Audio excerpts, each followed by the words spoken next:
नमस्कार, मैं रवीश कुमार। क्या गुजरात समाचार अखबार के मालिक बाहुबली शाह को 20-25 साल पुराने मामले में गिरफ्तार किया गया है? अगर ऐसा है तो यह मामला केवल एक अखबार का नहीं है। जिस समय सरकार को उन लोगों के खिलाफ एक्शन लेना चाहिए था जिनकी वजह से पहलगाम की सुरक्षा में चूक हुई, तो अखबार के मालिक को जेल में डाला जा रहा है। क्या आपने सुना कि जिन जिन लोगों की जिम्मेदारी थी पहलगाम जाने वाले यात्रियों की सुरक्षा की, उनसे पूछताछ हो रही है। 30 घंटे की पूछताछ, 40 घंटे की पूछताछ हो रही है। क्या आपने ऐसी कोई भी खबर सुनी? लेकिन गुजरात के एक बड़े अखबार के दफ्तर पर छापा पड़ता है, कई दफ्तरों पर, और इसके मालिक बाबूलाल शाह को 25 साल पुराने मामले में गिरफ्तार कर लिया जाता है। तो कितने छापे पड़े, कितनी एफआईआर हुई, पत्रकारों की कितनी गिरफ्तारियां की जाए? 10 साल गुजर गए, हर दिन वही कहानी दोहराई जाती है। कभी इस जिले में, कभी उस जिले में, कभी इस शहर में, कभी उस शहर में। इतना सारा मीडिया खामोश हो गया। पत्रकारिता देश से खत्म तो नहीं हुई, तब भी यह सिलसिला थम नहीं रहा। और कुछ अखबार और कुछ संपादक और कुछ पत्रकार ऐसे उभर आ रहे हैं कि डरने और झुकने का नाम नहीं लेते। हर तरह से सच को बनकर झूठ का गुब्बारा उड़ाने की कोशिश को पंचर कर देते हैं। क्या सरकार अपनी एजेंसियों के माध्यम से अंत तक लड़ती रहेगी कि कोई पत्रकार बचे ना? खबर खोजकर लिखने का साहस करने वाला किसी भी राज्य की किसी भी गली के कोने में ना बच पाए। गुजरात समाचार केवल गुजरात का बड़ा अखबार नहीं, बल्कि भारत की किसी भी क्षेत्रीय भाषा का सबसे बड़ा अखबार है। 1932 के समय से गुजरात समाचार प्रकाशित हो रहा है। आजादी के आंदोलन में इस अखबार ने जिस भारत का ख्वाब लोगों के बीच पहुंचाया होगा, उसी भारत में आज उसे टारगेट किया जा रहा है। यह उस समय की तस्वीर है जब अखबार को देखकर लोग पत्रकार को कलम के सिपाही कहा करते होंगे। आज सिपाही भेजकर कलम छीनी जा रही है। पत्रकार सरकार की स्याही बन गए हैं। वैसे में गुजरात समाचार अपना काम कर रहा है जो करना चाहिए। 73 साल के बीमार मालिक बाहुबली शाह को गिरफ्तार किया जाता है।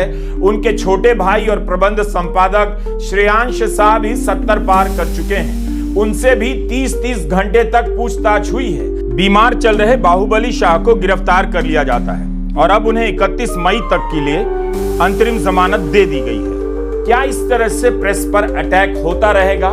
इसकी कोई परवाह नहीं कि गुजरात के लाखों लोग अपनी सुबह की शुरुआत इस अखबार से करते हैं। इसके निदेशक बाहुबली शाह को गिरफ्तार किया गया है और इसे लेकर आधिकारिक जानकारी तक नहीं दी जाती है। क्या यह सही है कि 20-25 साल पुराने मामले में पूछताछ हुई और गिरफ्तारी की गई?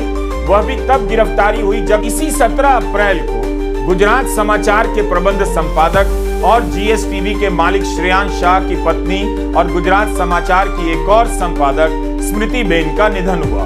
तब जब स्मृतिबेन गंभीर रूप से बीमार थी, श्रेयांश शाह को ईडी पूछताछ के लिए बुलाया करती थी और वे हर बुलावे पर जा रहे थे। 20-25 साल पुराने मामले में इतनी क्या जल्दी थी कि शोक का 1 महीना भी नहीं बीता कि इनकम टैक्स और ईडी की टीम वहां पहुंच गई। क्या भ्रष्टाचार दूर करने की इतनी जल्दी मची है? और इतने पुराने मामले में किसी को अरेस्ट करते हैं तो जानकारी भी नहीं देते।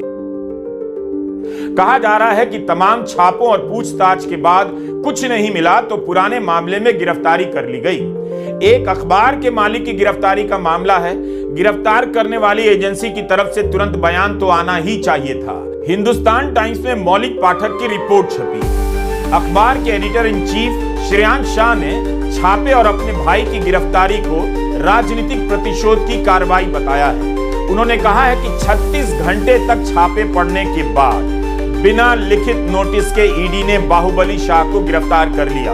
बाहुबली शाह कई दिनों से बीमार हैं। उन्होंने यह भी आरोप लगाया कि बाहुबली शाह पर कुछ चीजों को मान लेने का दबाव डाला जा रहा था। अखबार ने लिखा है कि 20 साल पुराने मामले में ईडी का छापा पड़ा है। ये सभी लेन देन बैंक के जरिए हुए हैं। यह दीवानी मामला है। हम कोर्ट में लड़ने के लिए तैयार हैं। हमारा कोई आपराधिक रिकॉर्ड नहीं। जांच करने का एक तरीका होता है। क्या यह टॉर्चर करना नहीं है? 25 साल से मामला चल रहा है, चिट्ठी पत्री चल रही है और इस तरह से गिरफ्तारी होती है जब घर में किसी का निधन हुआ है। श्रेयांश शाह ने एक बात कही कि उन्होंने कोई अपराध नहीं किया, अगर किया है तो मीडिया उनके खिलाफ खुलकर लिखे, क्योंकि जनता जिस अखबार को पढ़ती है उसके पाठक को जानने का हक है कि संपादक का दूसरा पहलू क्या है। मैं इस बात का बुरा नहीं मानूंगा, लिखे मेरे खिलाफ, लेकिन आधार होना चाहिए। राज्य के बड़े अखबार पर इस तरह से छापा मारा गया जैसे धावा बोला गया।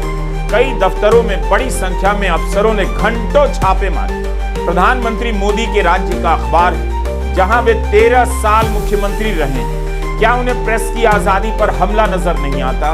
कहीं ऐसा तो नहीं कि इस अखबार से कोई पुराना हिसाब चुकता किया जा रहा हो? गुजरात के विपक्षी नेताओं ने अखबार के खिलाफ हुई कार्रवाई पर आपत्ति जताई है, बयान भी जारी किया है। आम आदमी पार्टी के विधायक चैतल वसावा ने ट्वीट किया है कि यह गुजरात में पत्रकारिता का गला घोटने की कोशिश है। निडर और निष्पक्ष गुजरात समाचार को सरकार दबाने की कोशिश कर रही है। कांग्रेस प्रवक्ता पवन खेड़ा ने ट्वीट करते हुए लिखा है, 93 साल पुराना यह अखबार सत्ता के खिलाफ मुखरता से बोलता रहा है। जिनमें यह कहने की हिम्मत है कि राजा नंगा हो गया, उनका यही अंजाम होता है। गुजरात में कांग्रेस के विधायक जिग्नेश मेवानी ने इस मामले में ट्वीट करते हुए लिखा है कि गुजरात के सबसे बड़े न्यूज़पेपर गुजरात समाचार के मालिक तंत्री बाहुबली शाह की आज ईडी ने गिरफ्तारी की, वह बेहद शर्मनाक है। हम गुजरात समाचार के साथ खड़े हैं। पिछले 25 वर्षों से इस अखबार ने मोदी शाह की नीतियों की जो धुलाई की है, उसका बदला लेने की भावना से इस कृत्य को अंजाम दिया गया है। गुजरात समाचार छेल्ला 25 વર્ષથી કે નરેન્દ્ર મોદી, અમિત શાહ, આરએસએસ અને બીજેપીને સહેજ પણ ગાંઠતું નથી। નરેન્દ્રભાઈ ઉપર ગુજરાતની જનતાએ, દેશની જનતાએ ગમે તેટલા ફૂલડા વેર્યા હોય, પણ મગનું નામ મરી પાડીને રાત દિવસ પાને પાને એક સ્ટોરીમાં એન્ટી એસ્ટાબ્લિશમેન્ટ એલિમેન્ટ સાથે કોઈએ લખ્યું હોય સાતત્યપૂર્વક, એ ફક્ત ગુજરાત સમાચાર છે। એટલે હું એવું માનું છું કે આ અભિવ્યક્તિની સ્વાતંત્ર્ય અને પ્રેસની સ્વાતંત્ર્ય ઉપર તો હુમલો છે જ, પણ 25 વર્ષથી ગુજરાત સમાચારે ગજગજાઈને જે બેટિંગ કરી છે ને, આ ચોરોની સામે એની દાજ કાઢી છે।